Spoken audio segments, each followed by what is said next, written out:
Hey, how y'all doing? Thank you for choosing the Magnificent Mongo Slave for all of your wrestling content and information. Like, share, and subscribe. Now let's get into the video. Hey, how y'all doing? So let's talk about this for a minute because I just kind of want to get this off my chest, man. So the next episode of AEW Dynamite, which I guess is July the 28th or 29th, is going to feature Cody versus Warhorse. Warhorse is an independent wrestler who has been sort of dogging Cody on Twitter, kind of just been asking for the match. And because AEW says that everybody's available to wrestle for the TNT Championship, and he kind of said, well, everybody? Well, can I wrestle for it? And he's kind of been on Cody's head for like the past couple of weeks. So now he's going to get the match. So now AEW is like, well, the fans are like, well, the fans wanted it. The fans are going to get it. So my question is, what's the point in signing to AEW? I mean, let's look at the roster. You have 3 different members of SCU, 8 different members of the Dark Order. You have 3 different members of Jurassic Express. You have multiple tag teams, 3 different members of the Best Friends.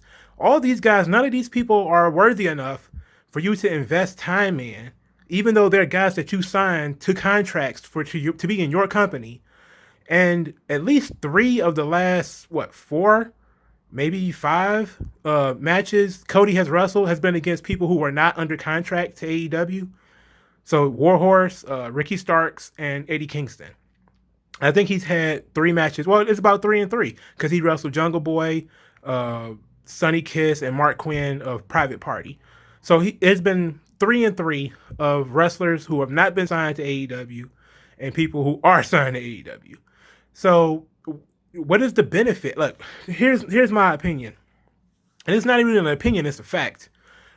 Television is an investment. This is the way Al Snow breaks it down, and I adore Al Snow's view of wrestling. Is he said that when people say I need more time, he says that you look WWE, or basically WWE was the only company was not really the only company in existence, but was the only one with TV at the time, where he says that they sell a certain amount of time to other companies in the form of commercials. So every match is basically a commercial for you to go out there and sell yourself and to get over and hopefully sell merchandise and return an investment on the time that they put into you. So if to give you an example, if you put somebody on the screen for 10 minutes, then you have the cost of both of the talent and the referee and the camera staff and the commentators and the building and everything. All of that stuff costs money. So what you want is for whatever you put in the ring to give you money back. So what makes a star is if you could put them in the ring and then they could give you money back, basically by viewers, selling merchandise, selling tickets, etc., etc. That's how it makes sense to me. Okay. So if you look at it from that perspective, how does putting independent guys who are not signed to contracts of your company in the ring with your one of your top guys who is an executive at the company, what benefit is it for you to put him in the ring? Okay. Now you may say, well, there is some sort of investment that can be had in the form of viewers.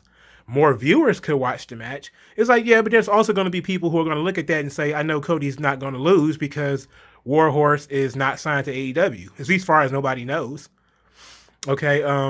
Now, I'm not going to shit on it completely because wrestling is shut down for a lot of places. Like Brian Pillman Jr. wrestled on Dark a couple of times.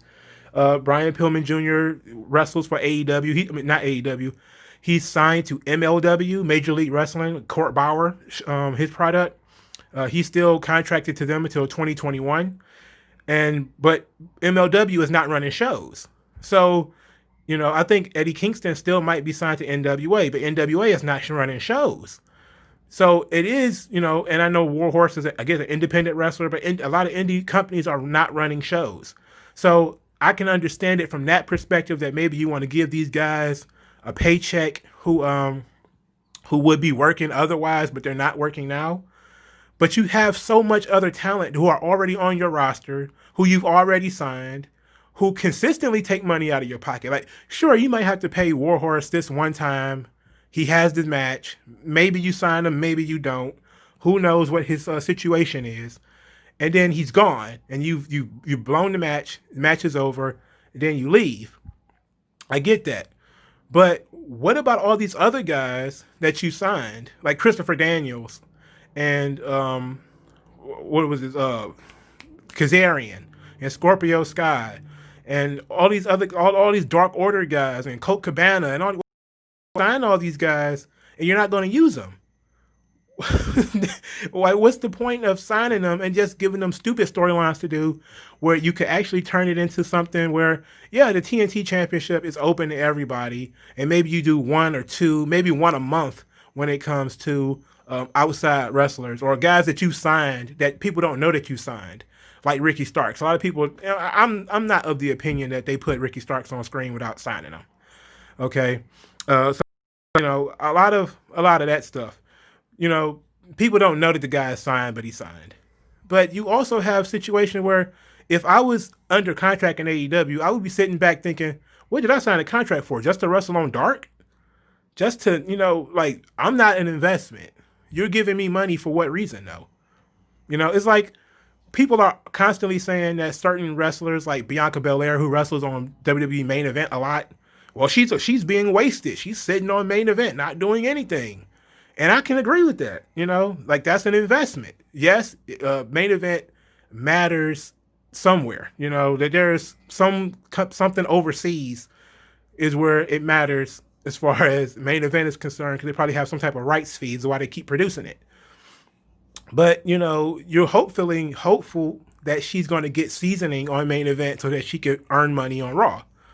What benefit does an independent wrestler? You're increasing the value of this independent wrestler, because now the fans are going to be like, oh, you should sign him because he had a 15-minute match with Cody, and you shouldn't even be having 15-minute matches with all these guys all the time.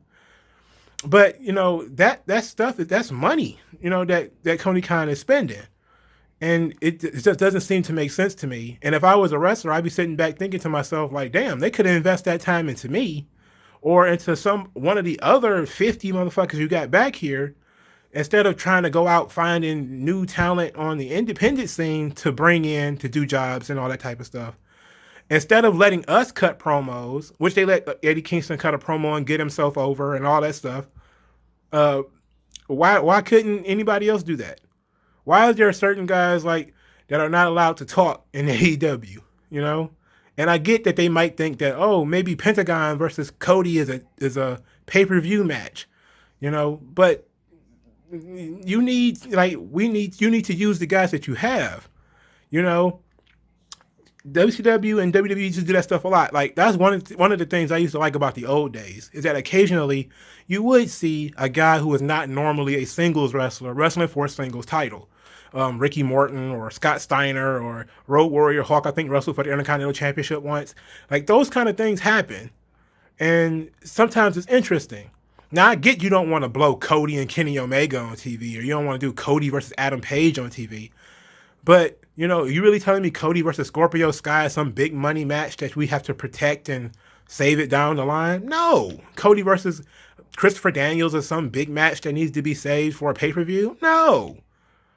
Like, Warhorse isn't a guy that, unless you're going to sign him, what purpose is it for you to bring him in? And if you're a guy, unless you're low on talent, which I don't think they are, because they have a bunch of fucking people working on Dark, that are already signed the contracts. Now, again, I'm not saying that he has to wrestle the tippy top guys or even the tippy top mid card guys, but there's a lot of talent for him to wrestle that, they even have job guys who are regulars on Dark that have never been on Dynamite at all. Like, what's the point? What's the point of that? Like, what benefit is it to anybody? But that's just me. And I have like a real big problem with AEW doing like spamming surprises, like surprise, surprise, surprise, and eventually you're really going to have to put some effort into the people that you've actually signed. Like, eventually you're going to have to build some stars up. Instead of jobbing them out and then sending them home for a month, like they did with Ricky Starks or what they did with Lance Archer or whatever, eventually you're going to have to start building these people. And this is the problem of them having only 2 hours, and every match needs to be 15 minutes. Like, Cody needs to start beating some of these guys in 7 minutes or 8 minutes or whatever. And, like, these so that other people can have time. And I get that you're in this ratings war with NXT, but who cares? You know, you have to book your shows like it makes sense. And sometimes wrestling a guy for 20 minutes doesn't do you any good.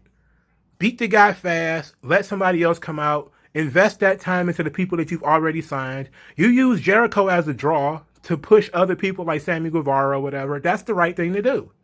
Put Jericho on the ring apron and let the other guys wrestle in the ring. Jericho makes the hot tag. He comes in. He does some bumps or whatever. That's kind of how you use a name talent like a Cody or a Jericho, and you use them as the draw to get other people to watch other folks, people that you already have signed, people that you already are investing in, people who you're going to try to sell T-shirts of. Action figures and T-shirts and stuff like that. Like I've been seeing AEW people posting all these action figures and all. It's like, oh, this is so cool. It's like, yeah, it would be, but when was the last time you were on TV? Some people always talk about, MJF didn't have a match this week. He also didn't have a promo. It's like there's a reason for that. Because they put so much energy into people who don't work there.